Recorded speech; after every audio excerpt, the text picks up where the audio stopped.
अध्याय 9 श्री गणेशाय नम घरोघरी स्वामी कीर्तने नित्य होती ब्राह्मण भोजने स्वामी नामाची जपध्याने अखंडित चालती दिगंतरी गाजली ख्याती कामना धरुनी चित्ती बहु लोक दर्शना येती अक्कलकोट नगरात ब्राह्मण क्षत्रिय वैशाधिक शूद्र आणि अनामिक पारसी यवन भाविक दर्शना येती धावूनी यात्रेची गर्दी भारी सदा आनंदमय नगरी साधू संत ब्रह्मचारी फकीर संन्यासी येती किती वर्णावे महिमान जेथे अवतरले परब्रह्म ते नगरी वैकुंठ धाम प्रत्यक्ष भासू लागली असो येशा नगरात शंकराव प्रवेश होता आनंदमय झाले चित्त समाधान वाटले व्याधी दूर करावी म्हणून विनंती करायला स्वामी चरणी दरे आपणा लागून द्रव्य काही देईन बाईसी द्रव्य लोभ पूर्ण आनंदले तिचे मन म्हणे मी इतुके करीन 2 सहस्र रुपये द्याल की ते म्हणती बाईसी इतुके कार्य जरी करीसी तरी 10 सहस्र रुपयाचे देईल सत्य वचन हे बाई विस्मित झाली अंतरी ती म्हणे हे सत्य जरी तरी उदक घेऊन करी संकल्प आपण सोडावा शंकरराव तैसे करी ती बाई आनंदली चिती म्हणे मी प्रार्थन्या स्वामीपती कार्य आपुले करीन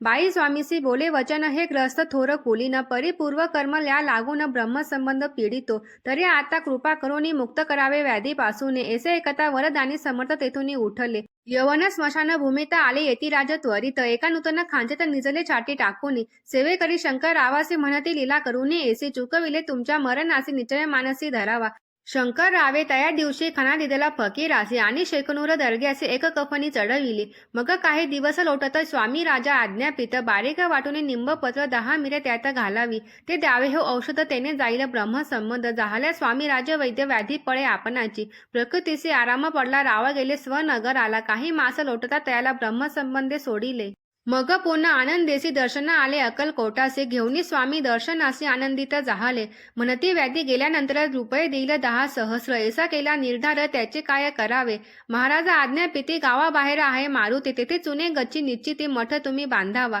एशिया एकांत स्थानी राहणार नाही कोणी ऐसी विनंती स्वामी चरणी कारभारी करीताती सर्वानुमते तेथेची मठ बांधिला चुने गच्ची कीर्ती यशवंत रावाची अजरा अमर राहिली येथे श्री स्वामीचरित्र सारामृत नाना प्रकृत कथा संमंत सदा परिसोत भाविक भक्त 9वा अध्याय गोढा श्री स्वामी राजार्पण मस्तु शुभ भवतु श्री रत्सु